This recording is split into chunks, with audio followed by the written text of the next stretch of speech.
안녕하세요. 저는 은혜와 평강교회 송진명 목사입니다. 오늘은 주님을 만납시다라는 제목으로 여러분에게 말씀을 전할까 합니다. 성경 본문은 누가복음 7장 11절에서 17절입니다. 요즘엔 스트레스 지수 중 가장 큰 스트레스를 주는 것은 배우자의 죽음이라고 합니다. 사랑하는 배우자의 죽음보다 더 슬프고 가슴 아프게 하는 일은 없습니다. 그런데 어떤 사람들에게는 종종 배우자의 죽음보다 자식의 죽음이 더 큰 스트레스를 준다고 합니다. 자식의 죽음 중에서도 남편 대신 의지하고 살 만큼 컸을 때, 즉 청년이 되었을 때 죽는다면 그야말로 하늘이 무너지는 것 같은 슬픔을 느낄 것입니다. 그런데 오늘 본문 이야기 속에 남편을 일찍 여의고 과부로 살아가는 사람에게 외아들이 있었는데 그도 아주 젊은 나이에 세상을 떠나게 되었다는 슬픈 사연입니다. 이런 슬픈 일이 일어난 곳은 가범나움에서 멀지 않은 나인이라는 성읍이었습니다. 나인은 아름다운이라는 뜻으로 마을 이름에 통해 미루어 생각해 보면 그 마을은 산자락에 위치해 참으로 아름답고 살기 좋은 조용한 마을이었습니다. 그런 마을에 유독 슬픔을 안고 살아가는 집이 있었습니다. 남편을 여의고 혼자 사는 과부가 있었습니다. 아름답고 평화로운 마을이기에 그의 슬픔은 더욱 크게 느껴졌고 마을 사람들은 말은 하지 않았지만 그녀를 참으로 불쌍히 여기며 도와주고 있었습니다. 그래도 그 과부에게 믿음직한 아들이 하나 있었는데 그것이 다행이었습니다.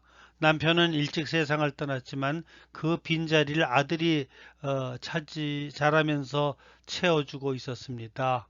그 아들은 틀림없이 책임감도 강하고 어머니에게 효도하고 동네 사람들에게 인정받는 청년이었습니다. 그야말로 나인성의 그 가부에게는 아들이 남편이나 다름없고 희망 그 자체였습니다. 그런데 여러분 설상가상으로 그 가부의 착한 아들이 병에 걸려 시름시름 앓게 되더니 어느 날 갑자기 죽어버리고 만 것입니다. 남편이 죽었을 때보다 더 서럽고 슬펐습니다. 이제 그녀에게 남은 것은 아무것도 없었습니다. 왜 사회상에서 이런 일이 일어나는지 인간은 잘 모르지만 슬픔이 겹칠 때가 종종 있습니다. 남편이 병에 걸려 죽었는데 아들도 죽습니다. 첫 아이가 죽었는데 둘째 아이도 죽습니다. 이 정도가 아니라고 해도 거듭해서 사업에 실패할 경우도 있습니다. 거듭해서 중요한 시험에서 떨어지고 거듭해서 결혼에 실패하는 사람도 있습니다.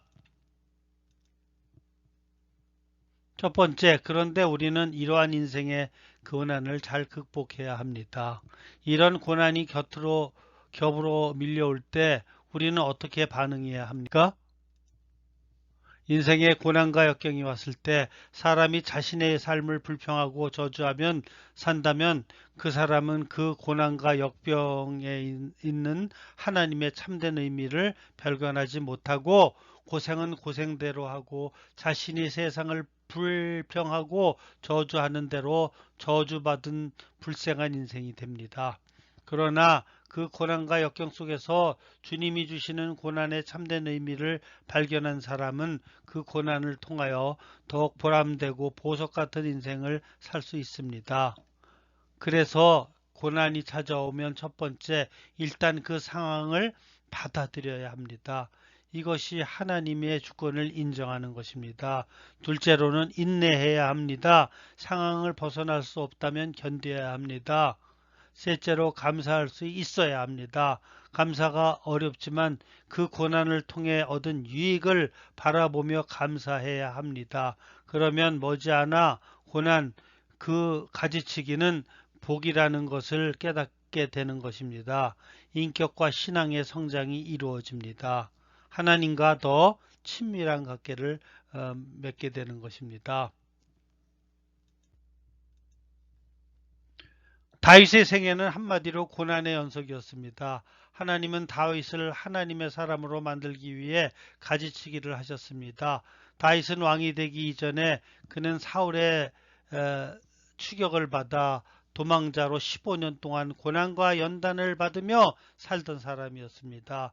왕이 된 이후에도 블레셋과 암몬 그리고 주위의 나라들과 끊임없이 전쟁을 하며 시달려야 했고, 아들 압살롬의 반역으로 예루살렘을 떠나 망명길에 오르고 왕권이 위태하고 생명의 위협을 받았습니다. 첫 번째, 다윗은 그러한 삶에서도 하나님의 주권을 인정하고 받아들였습니다. 두 번째로, 그는 사울왕이 자신을 질투하고 죽이려는 상황을 벗어날 수 없었기에 약 15년간을 인내하며 살았습니다. 세 번째, 그러나 그런 상황에서도 다윗은 감사하기가 어려움에도 불구하고 고난을 통해 얻는 유익을 바라보고 감사했습니다.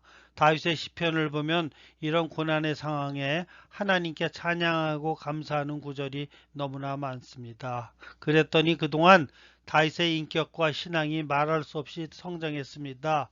그러면서 하나님과 더 친밀한 관계를 유지하며 평생을 살았습니다.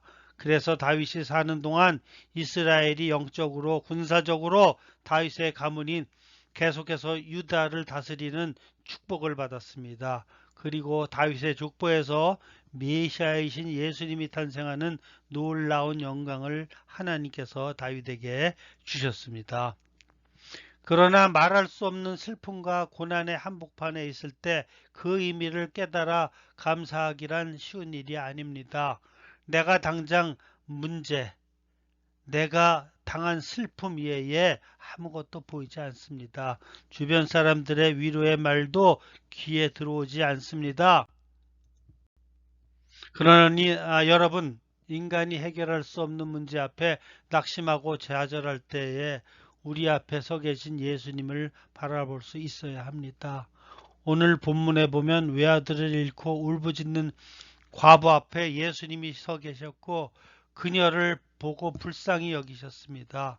누가복음 7장 13, 14절에 주께서 과부를 보시고 불쌍히 여기사 울지 말라 하시고 가까이 가서 그 관에 손을 대시니 맨자들이 서는지라. 예수께서 이르시되 청년아 내가 네게 말하노니 일어나라 하시매, 이렇게 예수님은 나인성 과부를 불쌍히 여기셔서 그 관에 손을 대시고 과부의 아들을 살려주셨습니다. 슬픔에 빠졌던 나인성 과부는 자식이 살아났으니 얼마나 기쁘고 행복했습니까? 우리도 인생에서 주님을 만나야 합니다. 사실 주님을 만나지 못한 사람은 세상이 주는 낙을 누릴 수 있지만 주님이 주시는 말할 수 없는 기쁨과 평강을 누릴 수 없습니다. 두 번째, 우리도 인생의 주님을 만나야 합니다.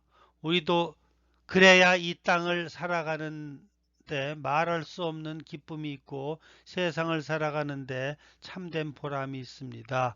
그렇다면 환난을 당하고 슬픔에 잠긴 사람은 어떻게 위로할 수 있습니까?